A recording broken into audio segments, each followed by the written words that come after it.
So, if you watch this show, if you watch basically any other left new media show, you are probably familiar with Glenn Greenwald, a legendary reporter and journalist, political commentator. He worked on some of the biggest stories of our generation. The Edward Snowden leaks. Edward Snowden, who was a whistleblower who had access to NSA and CIA documents and classified documents about how the government was spying on everybody. He brought those to Glenn Greenwald, and at the time it was the biggest publication of classified U.S. government documents in history. Glenn Greenwald, Laura Poitras, who at the time working at The Guardian, they published that. Again, one of the biggest stories of our lifetime, confirmed everything that all the conspicions, is that even the word? Confirmed all of the doubts and the fears that people had about the government spying on them.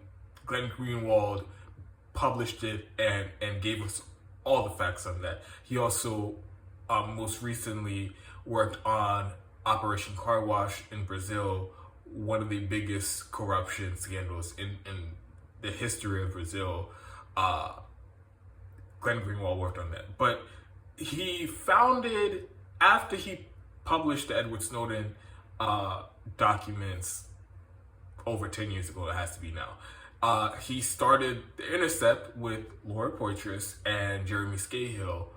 And at the time, it was created to be an adversarial news organization when you weren't going to find that really anywhere else in very few places in the media landscape. And so they were doing amazing work. They were big on the issues of national security and government spying, and they broke some pretty big stories over the time. Since Glenn Greenwald founded the Intercept. But over the last few years, they have, especially since Donald Trump's election, they've gone to shit. They've suffered from Trump derangement syndrome. They were pushing Russiagate 100 miles per hour like every other shitty outlet in the country, completely made up conspiracy theory that dominated news coverage in this country for years. The Intercept was pushing it, and the only people who were countering that narrative from inside the Intercept was really Glenn Greenwald, who was a founder and editor, I should say. And they were very big on Team Democrat. Of course, they were pushing Russiagate, and Trump bad, Republicans bad. They're the source of the problems here in this country. So they kind of went along that path, and they've kind of carved out this space for themselves in the media landscape of being Democratic Party apologists, but more specifically for the, quote, progressives in the Democratic Party, which, how can you be progressive in a neoliberal, imperialist party, corporatist party? So they are running interference for the Justice Democrats, AOC, Bernie Sanders, and all of them. That's where they find themselves now, and of course the Democratic Party at large. And it all came to a head over the election when the Hunter Biden email story, some laptop repair company business, they had Hunter Biden's laptop. They gave the information, the documents or whatever, to Republican operatives, and they published it in the New York Post. And at the time, it was a huge thing. The New York Post got their account frozen on Twitter. They couldn't make any other posts for over a month because of this, because they were claiming it was fake news with absolutely no evidence. So there was a huge censorship campaign around that. And that led to Glenn Greenwald leaving the Intercept. And ever since then, he's been scourged to fucking earth, and he's not mincing words with what's going on in the Intercept and how they've strayed so far from the intended mission And this is, again, one of the founders of the organization saying this. So now, this last night, Glenn Greenwald posted a tweet about the Intercept, again, abdicating their role as an adversarial organization, adversarial to people in power and institutions, powerful institutions. And they're just on the partisan hack train. So Glenn Greenwald published, I guess it was I don't know, something that they have on their website, and it was basically them saying, oh, we're going to be like digging through social media and we're going to find these dangerous extremists and we're going to focus resources at the Intercept into doing that. And at face value, with me, if you're not up on politics, if you're not big on politics, like, hey, what's so wrong with that? Journalists reporting on extremists in the United States, dangerous extremists. I'll get into specifically who they're looking into and why they're looking into them, but you also have to understand the context of the political climate that we're in right now, where there is a bunch of attention from the media and politicians. They're trying to distract everybody from the way that the government has completely shit the bed in their response to COVID and the unprecedented economic crisis. And they instead want people to focus on Republicans, just regular average Republican or right-wingers or conservatives, and act like they're the problem. They're the real problem in this country. That deserves immediate attention, and that's what we should focus on. We saw that after the riot on January 6th. And the hysteria around that. And it's just continued ever since then, with banning Trump from Twitter, purging other people who believe in like QAnon and Stop the Steal, purging them from Twitter. So there's this huge censorship campaign, and the media, as always, is manufacturing consent for the government and manufacturing consent among the public and trying to get them to be so afraid that they are begging for the censorship and the crackdown by the government, as if that's something that should be their top concern.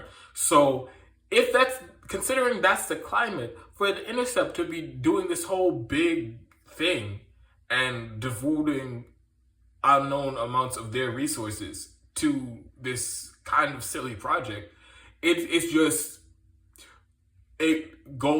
a further proof of how far they've fallen and how much they've gone from challenging power to just doing propaganda for the Democratic Party. And it is especially true right now, because we need adversarial media more than ever, because we're witnessing one of the most bizarre things I've ever seen in my life, where in many ways Joe Biden is as bad as Trump, and in some very big ways he's even worse than Trump.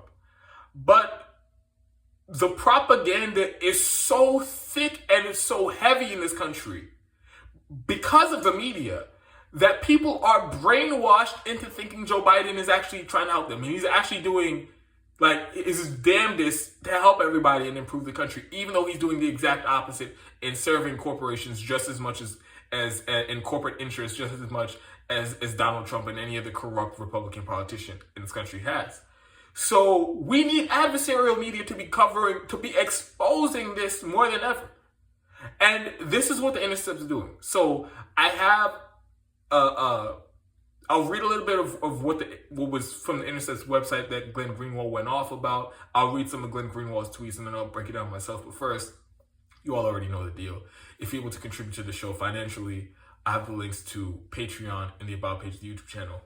And also have links to PayPal in the About page of the YouTube channel if you feel more comfortable. Or it's also in the description box of this video if you feel more comfortable doing a one-time contribution. And I have to say, one of the reasons why I've been missing over the last few weeks is because I've been trying to work. I need some money to pay bills. And I decided to do it. I haven't been making enough money from the show, and I was even contemplating joining Rockfin.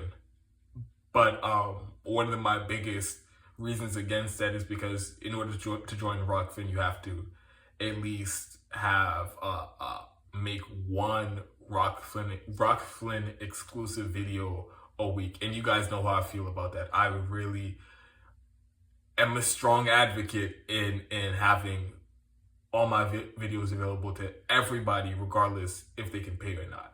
And so, and like I said, even on my own Patreon account, I don't have exclusive content for that very reason. Even though I know it would definitely make me more money if there were videos that you guys want to see, but you could only see if they were behind a paywall, I choose not to do that because of the reason I already listed. But I still need to pay my bills, and it's very, very hard for me to balance working and the show at the same time. And as you could tell by the absence and the inconsistent videos, it's something that I struggle with. So if you guys would like me to devote all my time to making content, and if you guys want to make sure that I don't have to join on those other platforms where I have to make exclusive content, then do what you can to help support the show financially. And I'll give you, we'll set an exact goal for the end of the month. But if it doesn't work out, if I'm still not making that much, making enough money, I may have to join Rockfin and make one exclusive video a week. So we'll see. Like I said, I would prefer to be 100% funded by the audience so I can make my content completely free. But it's up to you guys at this point. So help support it if you can. Now, I'm going to read some of what from the Intercept, and then I'm going to read Glenn Greenwald's response, and then we'll come back and break it down. All right, so I'm going to read this thing, and it was so terrible, and it was such a shallow and pedantic fear-mongering. It was really gross. So I'm going to read from what the Intercept. He said, quote, "Donald Trump is gone from the White House, but make no mistake, white supremacists, QAnon believers, and Trump election fraud conspiracists still pose a grave threat to our democracy and our safety. We've gotten a hold of a massive data dump on the users of Gab, the far-right social media network that's become a safe haven for all people Facebook and their ilk kicked off their platforms. Since its creation in 2016, Gab has harbored a who's who of dangerous extremists, from Alex Jones to the gunman who murdered 11 people at a Pittsburgh synagogue, to QAnon devotee Marjorie Taylor Greene, the congresswoman. Earlier this year, a hacker obtained 65 gigabytes of data from this site and shared it with media organizations like the Intercept to investigate. Right now, the Intercept is digging through this massive data dump to uncover everything we can about these violent white supremacists. Will you chip in and help our team continue its reporting on the extreme right wing? Okay, before I get to what Glenn Greenwald had to say about that, oh my fucking God. So, again, go with the straw man. Present this straw man to people as if this website, this app, Gab, as if it's nothing but a tool of literal terrorists, and everybody there is basically a murderer or assisting murderers. That's basically what the way they're framing this. And again, it is fucking weird to me because look what else is happening in this country. 60 million people lost their job over a year. 40 million people are going to be evicted, homeless, nowhere to go. 18 million people lost their insurance when they lost their jobs last year. And giant chunks of small businesses in this country are closed permanent. We are looking at economic devastation like we've never seen before. And this is on top of this raging pandemic that the government has bungled and has led to the deaths of maybe 1 million people in this country. More than any war in U.S. history. More than any other mass casualty event I can think of in U.S. history. And with the government still hasn't provided an adequate response. They have still left millions of people for dead. And this is on top of the everyday brazen rank corruption, self-dealing, insider trading that Congress is doing. This is on top of the endless wars that have been raging on for the last 20 years. And the genocide that we've been inflicting on the Middle East and Africa this entire time. With these illegal regime change wars, these deathly sanctions that we impose on these countries. The U.S. government is a threat to its own citizens and to citizens around the world. And yet, the Intercept wants you to believe that the big threat, what you should really be up at night worrying about is conspiracy theorists on social media platforms as if, like I said, that should be your top concern. And again, even in the framing, it's like, oh, and Gab is harboring all of these lowlifes that got banned from Facebook and Twitter and all the other social media platforms. Wait a minute. Why are you acting as if, one, everybody who's been banned, who's been subject to this arbitrary censorship, you're acting as if it was justified, definitively beyond a doubt, and therefore anybody that they ban is nefarious and a bad actor and a danger to society for no other reason than these multi-billion dollar corporations decided that they didn't want them on their platforms with absolutely no recourse, with absolutely no type of public hearing to decide whether or not that's the case. But just because they did it, now these people are permanently branded by people like the Intercept. And if they go anywhere else that isn't censoring them, here comes the Intercept, just like every other shitty mainstream media outlet, to make it seem like it is nefarious, as if once you're banned from Facebook and Twitter, you should never ever be allowed to be on the internet ever again. And if you do, it is a problem and we should investigate it. Again, with everything that's going on, Joe Biden, the concentration camps, the amount of people in concentration camps has multiplied. They're building new concentration camps. With what happened in Flint, 7 years with no clean water. And the thousands of other cities that have water contamination. The Colonial Pipeline spill, one of the largest oil spills in U.S. history that nobody's covering. Joe Biden allowing them to continue allowing the Cold Access Pipeline to continue unabated.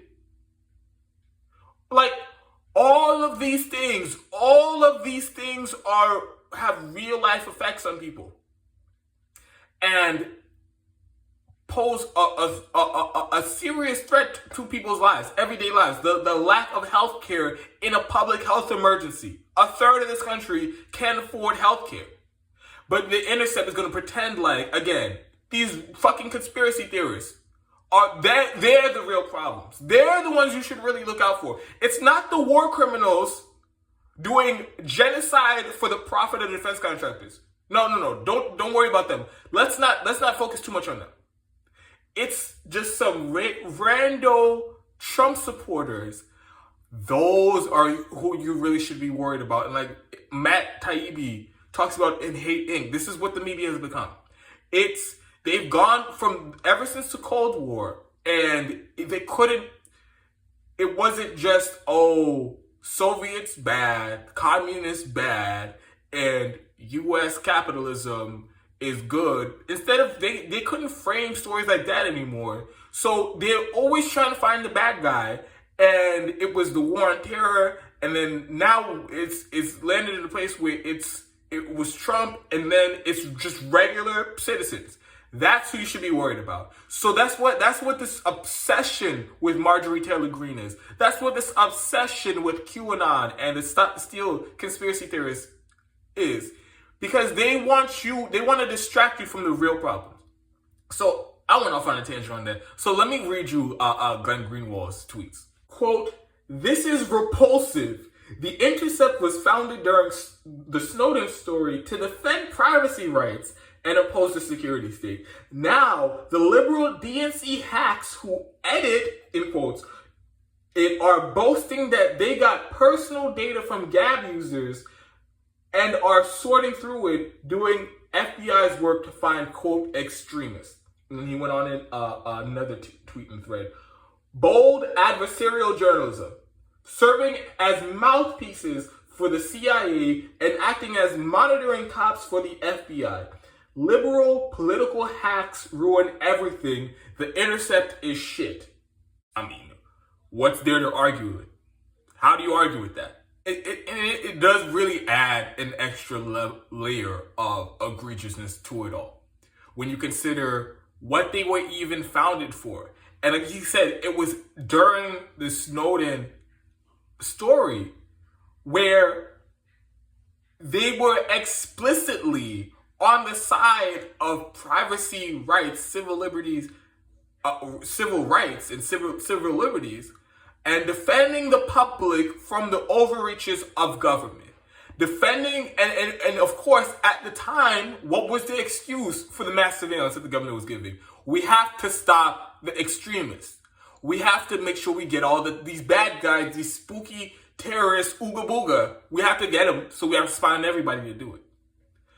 And the Intercept was calling bullshit. When everybody else was doing the propaganda for the Bush administration and the Obama administration, and they're spying on everybody without a warrant, the Intercept and Glenn Greenwald and the people, the other reporters who were doing great work there, they were there to call bullshit. And that's that's the way that it was founded. That was the goal of the organization.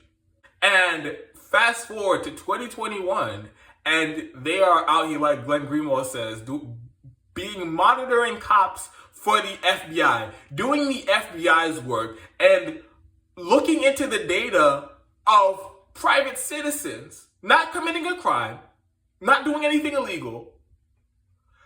They are just antagonistic to the mainstream narrative, and they're antagonistic to the political party in power. And the Intercept is going to pretend, like, going to fearmonger and pretend like they're the real threat and devote their resources to being monitoring cops for the FBI online. That's what the Intercept's doing. Fucking embarrassing.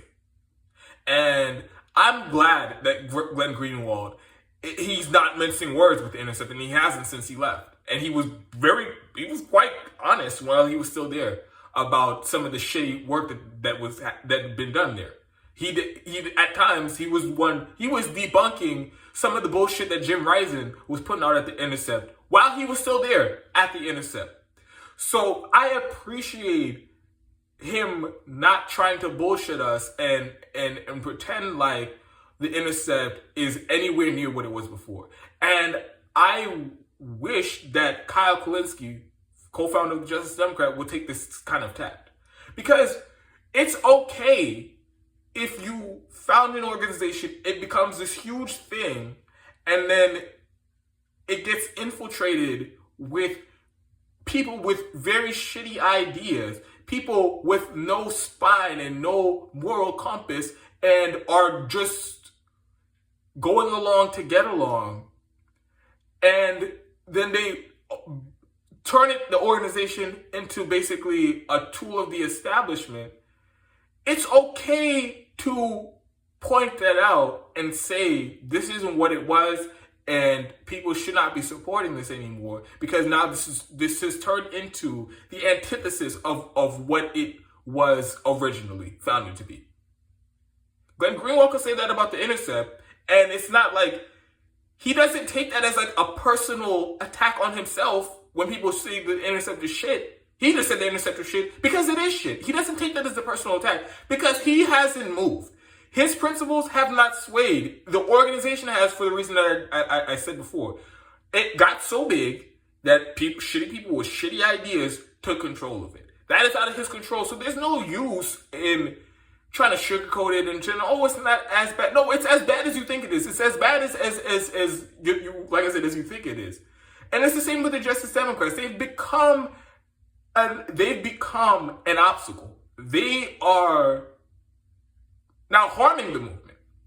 And Kyle Kulinski refuses to acknowledge that, and it's just, oh, they're allies with shitty strategy. Oh, they all mean well. We all have the same goals. We just have a different way of getting... No, that's not what this is. The Intercept went to shit, and they're running interference with the establishment, and so are the Justice Democrats, because now they're all part of the establishment. Now they're all part of the Democratic, the DNC apparatus. And their number one goal is maintaining the and confirming and repeating the party narrative. And so I wish Kyle Kulinski and I wish anybody else who was affiliated with the Justice Democrats would just completely disengage and just separate themselves from the organization and say, this does not represent me anymore. This is not my vision. This is not anything that I intended it to be. And people need to stop supporting it. I'm glad Glenn Greenwald's doing it with the Intercept and the shit reporting that they've been doing. And like I said, I just wish other people would be able to do that with other organizations on the left, because this is a regular thing now. This has happened with the Sunrise Movement. This happened with Our Revolution, where, yes, at a time, they did serve some purpose for the left, but now they are serving the establishment. And if we're not honest about that, and if we're acting like, oh, that's just a reasonable, acceptable division to have that we have on the left, and you can agree with the Intercept and you can agree with the Justice Democrats, and you're still fighting for Medicare for all. No, that's not what it is. You can't say, oh, you still support the Sunrise Movement and you're fighting for radical climate action. No, it isn't, because that's not what they're doing anymore. So it's important to point out when these organizations stray from their intended purpose. And it's not nihilism. It's not throwing your hands up and saying, oh, we can never have anything. It's just, we have to be honest with what the facts are, and that organization is not serving its purpose anymore. So let's stop acting like it is.